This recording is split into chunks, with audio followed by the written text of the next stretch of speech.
Hello, bonsoir. How are you? Welcome back to my living room for the first time this year. I haven't done a video yet in 2020, but I have been thinking about all of you in these strange times we live in and wanted to talk to you about these days. So, welcome to what I hope is a series of videos I'm calling Tea with Me. Tea brings me great comfort. It's my favorite beverage. It's something I use when I'm writing, reading every day to be calm, to travel the world actually through different kinds of tea. And so I'm inviting some other people, some creative people that I know, some friends from around the internet, to have a conversation over tea about what life is like for them right now during these coronavirus quarantine times. So I hope that you will enjoy them. They are no frills, but at this time, I think connecting is the most important thing. So tonight, I have a conversation, my first one, with Lindsay Schoolcraft, who is a Canadian musician that I first met when she was playing with Cradle of Filth, the metal band, but she also has a solo project. She plays a variety of things, including the harp, and is just an interesting person who knows a little bit about the dark side. So we'll talk about that as well as soon as I dial in through the miracle of technology and bring her up. Lindsay Schoolcraft. Hello. Hi, Lisa. How are you? I'm good. Thanks for being here in my living room. Well, thank you for having me. That is so cool of you. So tell us where you are. Are you in your own home? Are you with your family? Are you alone? What is your quarantine house? Oh, it's special. So right now I'm in my office, which is also my bedroom and my studio, because multitasking and cramming. And I live with my drummer, who's in my band, but I'm kind of at the point where I've just, it's kind of like this whole attitude of if it happens, it happens, because I live in a house with three grocery store workers. So I can't do much about anything. So I've been living in this situation now for, what are we at? Like, is it week 6? Like, where are we right now? In Toronto, I would call this the end of week 6 of the staying at home. Yeah, so it's definitely been isolating. Like I always jokingly said, "Oh, I'm a cellar dweller. I live in the basement, et cetera, et cetera." But now it's like, wow, I really do live a very introverted life. So nothing has really changed. But yeah, it's just you go about your day and make the best of it, essentially. So one of the things we do here is we have tea, and Hmm. I'm going to take a different tea every interview. I'm not a tea expert. I'm just Okay. a tea enthusiast. Like, I don't have a kettle that tells me the exact temperature for the Okay. water. Like, you can go deep with tea. I know that. For Hmm. me, it's just more of a pleasure. And Yeah. so, for this very first interview, I chose my favorite tea in the world What uh, is it? from Paris. This place called Mariage Frère, and the tins look like this. Oh, that's so cool. So I brought this back from a trip to Paris. I was just sitting in a cafe Hmm. writing postcards, and Oh, I picked a tea at random, Emperor or something something, and it came, and it was smoky, and I'd never had that kind of tea before. I'd right. It's a thing. never tasted that flavor. And then I walked by the shop, and I recognized the name, so I went in, and it was just like these massive tins and all of these. It was very exciting and very expensive, and I've fallen in love with their tea, and it's become this big splurge. So I'm starting with the Mariage Frère tea called Thé des Poètes Solitaires, tea of the solitary poet, Brilliant. which is a Darjeeling tea, and I'm drinking out of a mug I also got in Paris. I don't know if Oh, anyone. yeah, I recognize that. So when I went to see Depeche Mode in, Oh, I'm so jealous. That's because I can't travel. I have to use tea to satiate my wanderlust. So what are you drinking? I want to hear your tea and tea mug story. okay. So today, which I you know, when you grow up and you're just like, no one can tell me what to do. I'll have caffeine after 6 o'clock and stay up till 4 in the morning. I decided to do that with you today. So I have, it's called Pitch Black North, and it is a black metal tea company from central Canada. I know. And their black tea, actually, it's, I think it's just their house blend with the whole smoky thing. It's got like a pepper to it. So I love it. It's a mix of coffee beans and black tea. And yeah, I have it. This is Fledgling Studios. She actually made this mug especially for me. It's the nighttime version of her mugs. It's mountains and a moon. Usually it's a sun and like lots of green. So I feel really blessed to have this little mug. And she's just from a city over here. So I love that. Those are two really good stories. Black metal tea, of course. I didn't know this existed. And the handmade moon mug.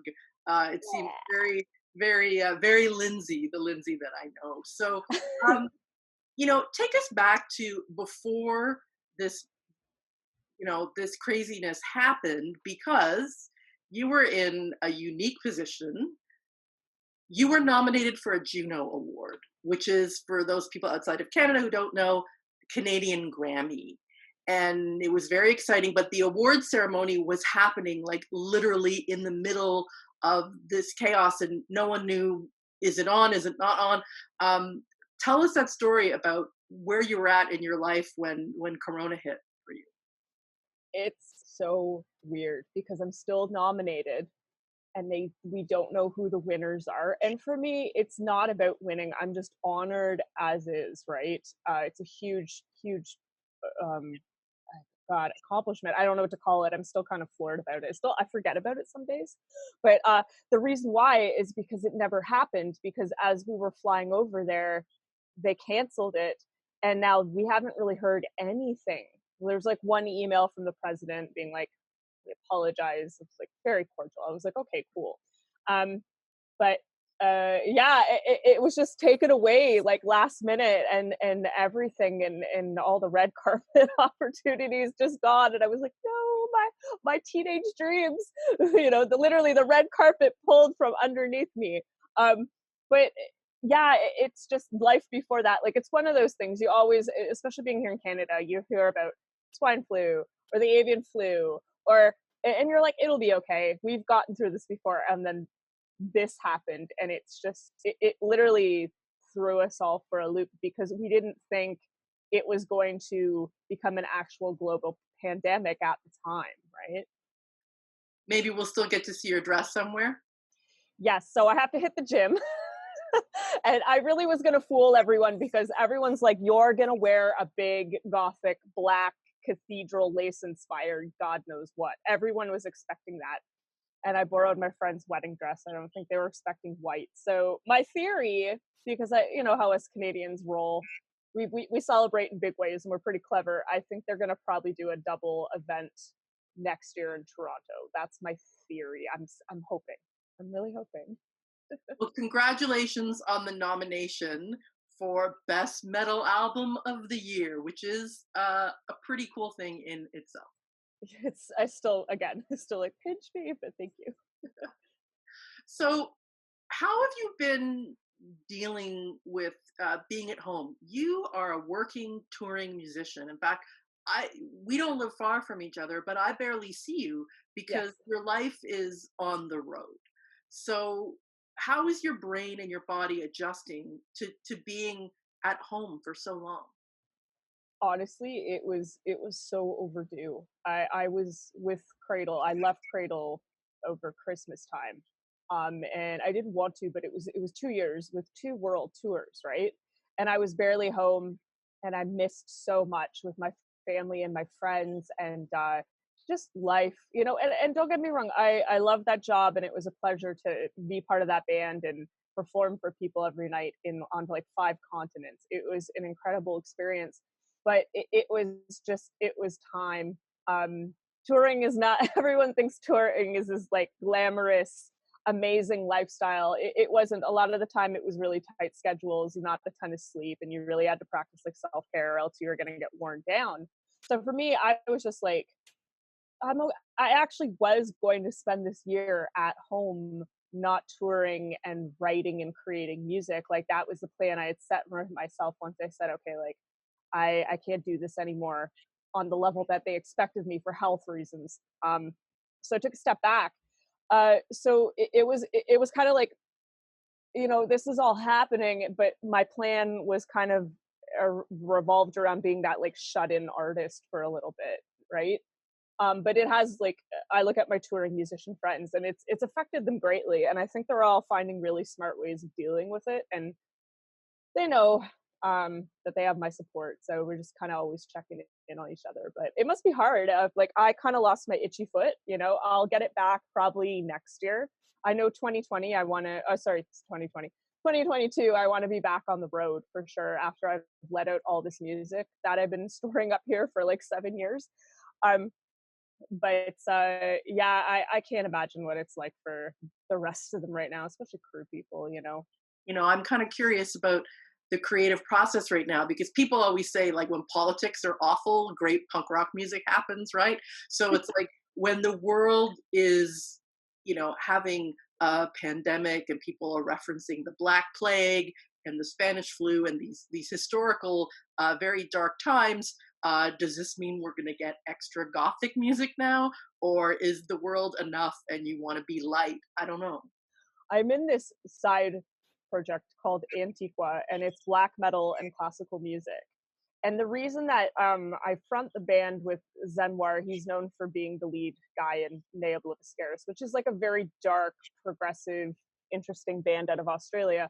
So we built this band based on the plague. Like it is, I know this sounds awful, but it's like what he wanted to do. He wanted to romanticize the plague. And I was like, all right, well, I can write you eerie church music and funeral choir, like et cetera, et cetera, et cetera. So we were supposed to go into production, and this plague, ironically, this pandemic destroyed all our plans for the year entirely. And we're like, okay, so that was a bad like was that a bad idea? Is this karma? Like we didn't know how to take it. But yeah, like when this hit and they're like, okay, you're being forced to stay home, I was just like, I saw this as an opportunity to finally get all that out. And yeah, I'm doing different things. Like I'm gearing up for my next rock album. I was actually just speaking with Rocky about it before you called me. And so people who don't know Rocky Gray, he's the original drummer of Evanescence, and he writes my albums with me. So it gives me that kind of like early 2000 gothic rock vibe, which I appreciate. But I'm doing a harp album right now, which was kind of just like literally, it's a creative person's curse. You get this idea on a whim, and then you listen to your heart and you commit to it fully, and then like halfway through the process you're like, what am I doing? But there's really no right or wrong answer, especially when you're attached to like heavy metal, because in the heavy metal world, like you and I have seen it with all the different subgenres, like anything goes. You want to do pirate metal, you want to romanticize the plague, what you want to be a joke band, anything goes. Outer space, whatever. So it was just kind of like a 10-year anniversary thing, and it's cool. Like if anything, like I see this massive block of time as a chance to like, you can do a little bit of business, but you can only do so much because the world is shut down and the borders are closing, and you can't really. There's certain things you can and can't do, but I just saw it as a very extended March break. I literally feel like I'm back in high school, like listening to my favorite records, spending all day writing. Yeah, I think if anything, like I'm noticing a lot of the people in my circle are using this time to just go into the studio and write. They're like, well, we can't tour, so let's go write an album. So I'm excited. I think it's going to be like overstimulating when this is over and we got all these amazing albums out of 2020. Definitely. When you talk about, you know, pirate metal, Viking metal, maybe there's going to be plague metal.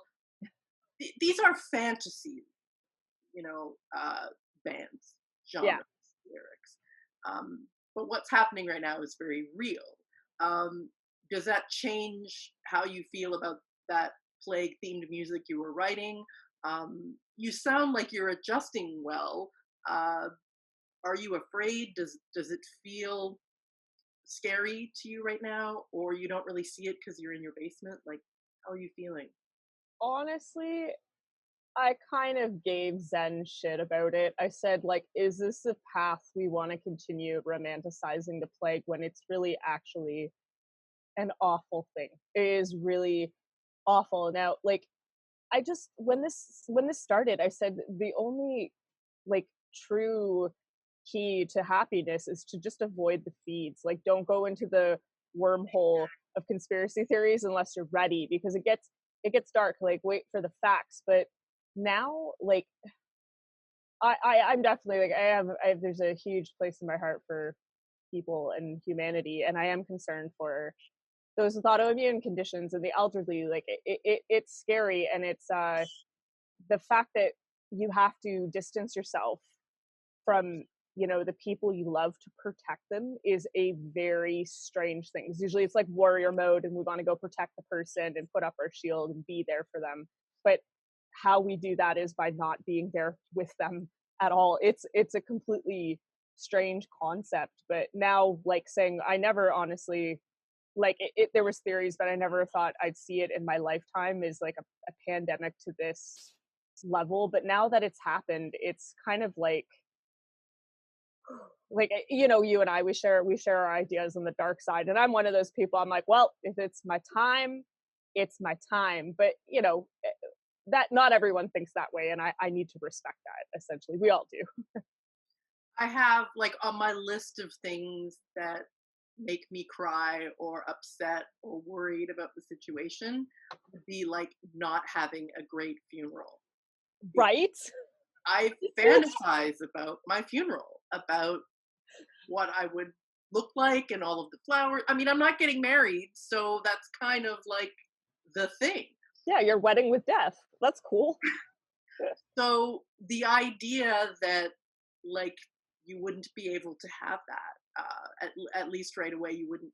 I don't get to have the Lucy glass casket from Right. Dracula of my dreams, right? Oh, I know that sounds terrible, but that's one of my main concerns. Um, how are you getting through the days? Is it a certain routine you have, food, music that you're listening to? Like, what is it that helps you stay calm and relaxed? honestly, such a good question. I just literally I wake up, there's like that hour of wake up, and yeah, it has to be a routine. Like, it has to be something where I'm like, because I've literally simple things, washed my face, brushed my teeth, put on pants that aren't pajama pants. That, and then just kind of like the daily affirmations and reviewing your goals. Those are so important. Like, if you don't do those, you just go through the day, and there's been days where I'm like, I don't need to do that today. And then you go through the day like aimlessly and you feel like you've wasted your time. But after that, it's just been like this harp album has kept me sane. I've been fully dedicated to it 4 days a week. Um, and like, I'm kind of nervous because I'm done everything that I need to do by the end of next week. My goal was to have it done by the end of April. And then I'm like, oh God, like, what is my next like, what is May? I didn't plan for May because, like, everyone's plans got kibosh. So it's like, oh my gosh. Yeah. So that doing that, it keeps me sane. And that's the thing. It's finding that new project, even if it's just been like on a whim and you go into it with your whole heart. At least there'll be something. I think my romanticized plague black metal band's gonna need me at that point, so I better answer the call. So I want to end on a positive note, which is hope, right? Do we allow ourselves to dream about 6 months from now, 9 months from now, for ourselves and our projects, as well as the planet? What is your hope for coming out of this, either for your work, getting, your workout back on the road, or just, the community that you live in? What are the good thoughts that you I mean, it could be fairy tale fluff. I'm a real believer that everything happens for a reason. But maybe that's also the idea of I make the best out of everything that's thrown my way. Um, I have a lot of hope. Like, when this started, people are like, "Where are you mentally?" And I'm like, I believe in people. I believe in science. I know about the 51%. I'm sure you know what I'm talking about. Like it always teeters on there's like it's like positivity versus negativity, and okay, don't don't quote me on this. Go Google it yourself. It's something about they did like this massive survey, and they always notice that when things are looking grim, there's always that 51%. There's always that one or two. What would that be? That 1% more that teeters on the positive side. But yeah, I think it's good to look towards the future. I mean, like if anything, this time is difficult and uncomfortable as it has been for everyone. Um, we can find ways to make the best of it. And I think it was, well, it's just a day after Earth Day, and like look at this. It was the reset button that the planet needed with all the pollution. Um, Cleaning up. If anything, maybe it's what we needed to be like, okay, we need to get, our stuff together and save the planet. Like that maybe helped us borrow a little more time than the impending doom of the environment, which I shouldn't go like that because it's very, very real. You and I both know that. But I see this was like during this time, I could get super deep and I could tangent forever, but I think this was the reset button that everyone needed to really take a step back and slow down and ask ourselves, what do we want out of life, and what do we really want to be doing? Because like I'm just noticing it with everyone around me. I was like, God, I forgot I was a musician. I was an entrepreneur and a business person all last year, like I totally, like, I know that sounds crazy, but because I was up on stage for most of it, but it's true. And yeah, everyone's realizing, oh, you know what, I actually don't like my job. Oh, I don't actually like my husband. Like I know it sounds crazy, but it's so true. People are like, oh, you know what, like it was the massive reset button that hit humanity, for us to be like, we need to slow down and smarten up. Essentially, that's what I think. So that's my hope, and I know that whenever this is lifted and we get a control on things and we move forward, however long it takes, I'm patient. I know not everyone is. Things are going to be good again, definitely. I don't doubt that for a second. So Well, I hope to see you in 2020 in the I hope so too. in the flesh, in the person. That's not an expression.